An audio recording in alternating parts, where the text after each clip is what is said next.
terrorism, nuclear weapons. I think he laid that out very well. And they have been personally directly responsible for killing thousands of Americans. I think that case got laid out.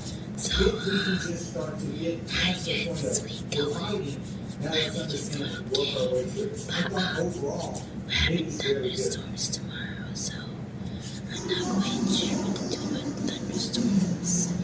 So the thunderstorms keep coming every day.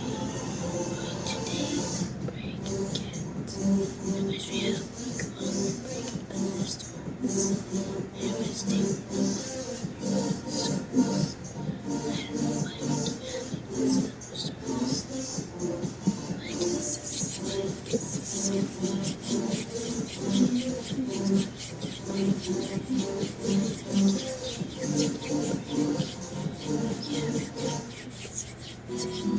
Whether you're a professional technician or simply take pride in maintaining your own cars, Harbor Freight offers quality auto tools to meet your every need at prices that can't be beat.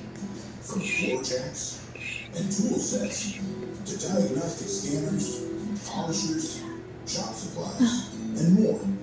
Harbor Freight, your automotive destination.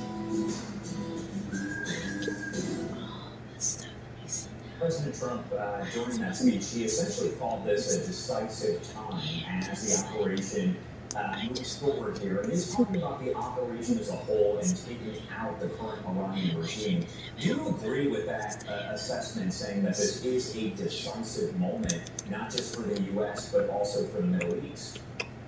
Well, two perspectives on your question, Josh, so hopefully I'll get some of them right when I do this. I think we're at one of the turning points in history. For 47 years, this regime has kind of monopolized how international relations go, international economy, all emanating from this one area. Now, they controlled the Straits of Hormuz and shut it down before. And they're saying no significant retribution, so they still maintain that capacity. So we're looking at a change. Pretty much my entire adult life, I've dealt with this Iranian, not thorn in our side, but complete theocratic, autocratic control of this regime over so much of not just the region, but the world. Now, on the second thing about this regime, we could be reaching a culminating point. You know, if we hit them hard for the next 2 to 3 weeks, we could be at what we call the culminating point of starting to create a crack. Notice I didn't say we're going to get rid of the regime. We're starting to create a crack. And people need to understand 47 years of indoctrination by this regime, by the Islamic regime, and the religious fanatics that control that have created multi-layers that we have to work our way through to crack an opening for the people to rise up. They fear getting out in the streets. They fear going out there because there's still such control. And it's in society and their whole economy. So they're so integrated, we have to get down to multiple levels. And I think the weak point now, or actually the point I would go after, is crack the IRGC and some political individuals. If we can create a crack in there, what we would call a center of gravity for military operations, then you're going to see that open. Can we do it in the timeline that President laid out is the big question. Talking about the Gulf Arab nations, we know, I mentioned this a short time ago, that we were hearing some explosions that were reported over in Dubai and the UAE. Essentially, it sounds as though those were because of interceptions of missiles that were fired by Iran. But as you see Iran firing not just at U.S. assets, not just at Israel, but essentially...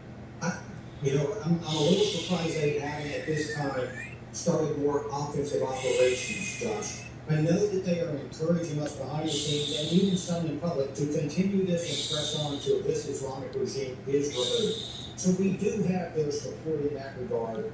But what we need is we need to take some of the pressure off of our offensive requirements that we have out there. But there's a trade-off that we have to look at. If I incorporate all these other nations into my offensive operations, that adds a degree of complexity to the military campaign.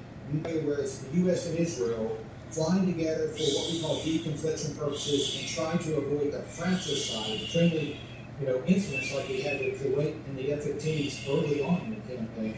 Let's avoid that. Allow us to continue our operations and perhaps bring them into the fight a little bit more willingly. Maybe we can use them against the Houthis who entered the fight last weekend. Maybe we can use UAE and Saudi Arabia since they previously fought the Houthis to take some of that pressure off of us so we don't have to worry about that. We can start to work. I think they want to get involved. I think there's times, decades of appeasement to the Islamic regime are over. We just have to figure out a way to get them in there without creating more problems for our operations.